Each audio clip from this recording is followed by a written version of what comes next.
السلام علیکم ورحمۃ اللہ وبرکاتہ۔ الحمدللہ والصلاة والسلام علی نبینا محمد صلی اللہ علیہ وسلم۔ پچھلے ویڈیو میں ہم نے یہ جانا تھا کہ کلمے کی تعریف کیا ہے اور لغت میں کلمے کا اطلاق کس پر ہوتا ہے اور اصطلاح میں کلمہ کسے کہتے ہیں، اور پھر تعریف میں قول سے مراد کیا تھا، مفرد سے مراد کیا تھا، یہ ساری باتیں ہم نے پچھلی ویڈیو میں جانی تھیں، اور یہ بھی دیکھا تھا کہ ابن حشام نے کلمہ میں وضع کی شرط کیوں لگائی ہے اور قول کا لفظ کیوں اختیار کیا ہے۔ یہ ساری باتیں ہم نے پچھلی ویڈیو میں جان لی تھیں۔ اب یہاں سے دیکھیں گے کہ کلمہ کی قسمیں کون کون سی ہیں، اور پھر اسی کے ساتھ اس ویڈیو میں یہ بھی جانیں گے کہ اسم کی علامتیں کیا کیا ہیں۔ تو آئیے دیکھتے ہیں۔ اقسام الکلمہ، کلمے کی قسمیں۔ صاد یعنی کہ اصل عبارت قطر الندی، کہہ رہے ہیں وہی اسم و فعل و حرف، کہ کلمہ یا تو کوئی اسم ہوتا ہے، یا تو کوئی فعل ہوتا ہے، یا تو کوئی حرف ہوتا ہے۔ یعنی اس میں یہ بتانا چاہ رہے ہیں کہ کلمہ کی تین قسمیں ہیں، اسم، فعل اور حرف۔ اب نیچے شرح کرتے ہوئے کہہ رہے ہیں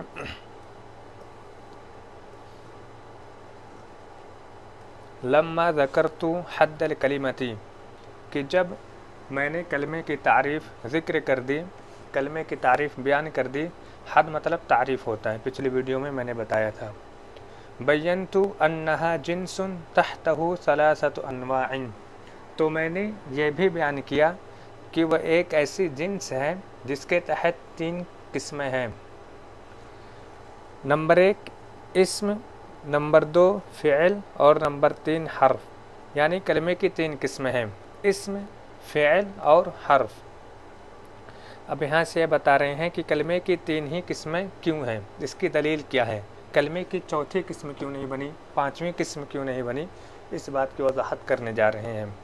تو کہہ رہے ہیں والدلیل، اور دلیل، کس کی دلیل، علی انحصار انواعها فی هذه الثلاثہ، اسم کی قسموں کے منحصر ہونے کی، کس چیزیں منحصر ہونے کی، انہی 3 قسموں میں۔ والدلیل علی انحصار انواعها فی هذه الثلاثہ، اور اس بات کی دلیل کہ کلمے کی انواع کا انحصار انہی 3 قسموں پر کیوں ہے، اس کی دلیل کیا ہے، الاستقراء، استقراء۔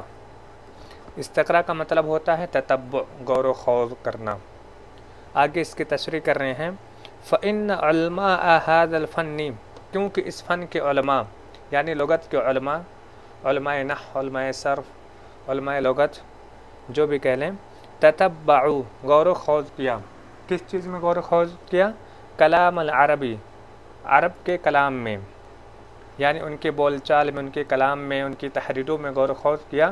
فلم یجدوا الا ثلاثۃ انواع، تو انہوں نے نہیں پایا سوائے 3 قسموں کے، اور یہی 3 قسمیں یعنی اسم، فعل، حرف، یہی 3 قسمیں ان لوگوں کو ملی، چوتھی قسم نہیں ملی۔ وَلَوْ كَانَ ثَمَّ نَوْعٌ رَابِعٌ لَعَثَرُوا عَلَى شَيْءٍ مِّنْهُ، پھر کہہ رہے ہیں کہ اگر وہاں پر یعنی کلام عرب میں کوئی چوتھی قسم ہوتی، لَعَثَرُوا عَلَى شَيْءٍ مِّنْهُ، تو وہ لوگ اسے ضرور پا لیتے، یا وہ لوگ اس پر مطلع ہو جاتے۔ عثر علی مطلب پانا، جاننا، اس کا یہ مطلب ہوتا ہے۔ تو وہ کہہ رہے ہیں کہ وَلَوْ كَانَ ثَمَّ نَوْعٌ رَابِعٌ، اگر وہاں یعنی کلام عرب میں کوئی چوتھی قسم ہوتی تو وہ لوگ اسے جان لیتے، اسے پا لیتے۔ اب یہاں سے بتا رہے ہیں کہ علامت الاسم، اسم کی علامتیں کتنی ہیں، یا اسم کی علامتیں کیا کیا ہیں۔ تو کہہ رہے ہیں فَأَمَّا الْإِسْمُ، رہی بات اسم کی، یعنی کلمے کی 3 قسمیں تھیں، اسم، فعل، حرف۔ تو اب اسم سے بات شروع کر رہے ہیں، تو کہہ رہے ہیں کہ رہی بات اسم کی، فیعرف تو اسم جانا جاتا ہے الف لام کے ذریعے جیسے الرجل والتنوین اور تنوین کے ذریعے جیسے رجل رجلا وبالحدیث عنہ اور اس کے بارے میں گفتگو کرنے کے ذریعے یعنی اس کی طرف اسناد کے ذریعے، جسے ہم لوگ پچھلے اس میں کتابوں میں پڑھیں گے مسند الیہ، یعنی جو اسم مسند الیہ ہوتا ہے، اسم نہیں مطلب جو کلمہ مسند الیہ ہوتا ہے وہ کلمہ اسم ہوتا ہے۔ وبالحدیث عنہ اور اس کے بارے میں بات کرنے کے ذریعے کتھا ضربتو جیسے ضربتو کی تھا۔ اب نیچے اس کی تشریح کریں گے، اسی میں سمجھیں گے کہ اس سے مراد کیا ہے۔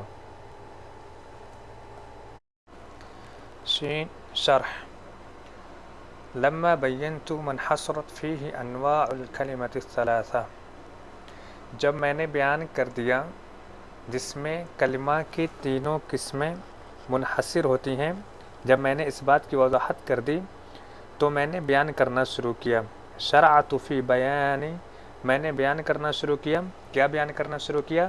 ما یتمیز بہ کل واحد منہا عن قسیمیہ، کہ جس کے ذریعے ان میں سے ہر ایک قسم اپنے دونوں قسم سے الگ ہو سکے، یعنی میں نے ہر ایک کی علامتیں بیان کرنی شروع کر دیں تاکہ اسم فعل سے الگ ہو سکے، فعل حرف سے الگ ہو سکے، حرف فعل سے الگ ہو سکے، فعل اسم سے الگ ہو سکے، یعنی سب کی الگ الگ علامتیں بیان کی تاکہ وہ سب آپس میں خلط ملط نہ ہو، یہ پتہ چل سکے کہ کون کلمہ اسم ہے، کون کلمہ فعل ہے اور کون کلمہ حرف ہے۔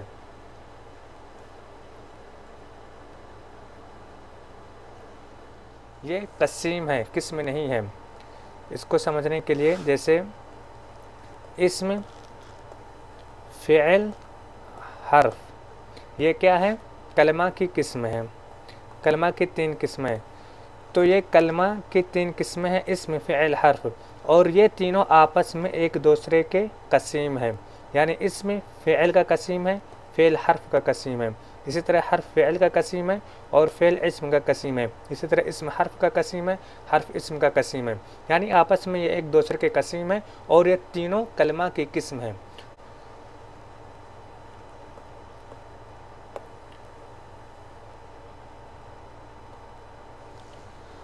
تو کہہ رہے ہیں کہ شرعت فی بیان ما یتمیز بہ کل واحد منہا عن قسیمیہ، کہ میں نے وہ چیز بیان کرنے شروع کر دی جس کے ذریعے ان میں سے ہر ایک اپنے دونوں قسیم سے الگ ہو سکے، ممتاز ہو سکے، یعنی علامتیں بیان کرنے شروع کر دیں۔ لتتم فائدۃ ما ذکرتہ، تاکہ اس چیز کا فائدہ مکمل طور پر حاصل ہو سکے جس کو میں نے ذکر کیا ہے۔ فذکرت للاسم، تو میں نے اسم کے لیے ذکر کیا ہے ثلاث علامات، تین علامتیں۔ علامۃ من اولہ، ایک ایسی علامت جو اس کے شروع میں لاحق ہوتی ہے، جو اس کے شروع میں آتی ہے، وہی الالف واللام، اور وہ الف اور لام ہے، کالفرس والغلام۔ اس کا مطلب یہ ہوا کہ اگر آپ کوئی ایسا لفظ دیکھیں جس میں الف لام آیا ہوا ہے شروع میں، تو سمجھ جائیں کہ یہ کلمہ اسم ہے، یہ کلمہ فعل نہیں ہے، یہ کلمہ حرف نہیں ہے، بلکہ یہ کلمہ اسم ہے۔ جیسے مثال کے طور پر یہ ہے فرسن، مطلب گھوڑا۔ اب کوئی نیا طالب علم ہے، یہ لفظ دیکھا لیکن وہ نہیں جان پائے یہ اسم ہے کہ فعل ہے یا حرف ہے، تو اگر اس سے کسی لغت میں یا کسی معتبر کتاب میں الفرس دکھ جائے، یعنی اس پر الف لام دکھ جائے، تو وہ جان سکتا ہے کہ یہ کلمہ فعل نہیں ہے، یہ کلمہ حرف نہیں ہے، بلکہ یہ کلمہ اسم ہے۔ تو علامت کا مطلب یہ ہوا کہ جس کلمے کے شروع میں آپ الف لام دیکھ لیں تو سمجھ جائیں کہ وہ اسم ہے۔ وعلامۃ من آخرہ، اور ایک ایسی علامت جو اس کے آخر میں آتی ہے، وہی تنوین، اور وہ تنوین ہے، یعنی ایک شروع کی علامت ہے یعنی الف لام، اور ایک ایسی علامت ہے جو کسی کلمے کے آخر میں آتی ہے، یعنی اسم کے آخر میں آتی ہے، اور تنوین ہے۔ اب تنوین کی تعریف کرتے ہوئے کہہ رہے ہیں وَهُوَ نُونٌ زَائِدَةٌ، تنوین کیا ہے؟ نون زائدہ ہے، یعنی نون ہوتا ہے لیکن زائد ہوتا ہے، کلمے کا اصل حصہ نہیں ہوتا ہے، کلمے کا اصل حرف نہیں ہوتا ہے، بلکہ کلمے سے زائد ہوتا ہے۔ ساکنۃ، ساکن ہوتا ہے۔